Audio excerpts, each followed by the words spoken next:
Preferences help you customize your files to fit your working needs.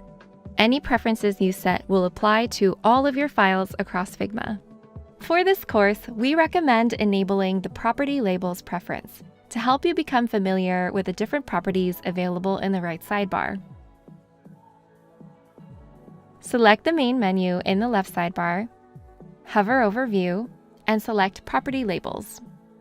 You can also use the Preferences menu to change other settings, such as Figma's theme or your keyboard layout.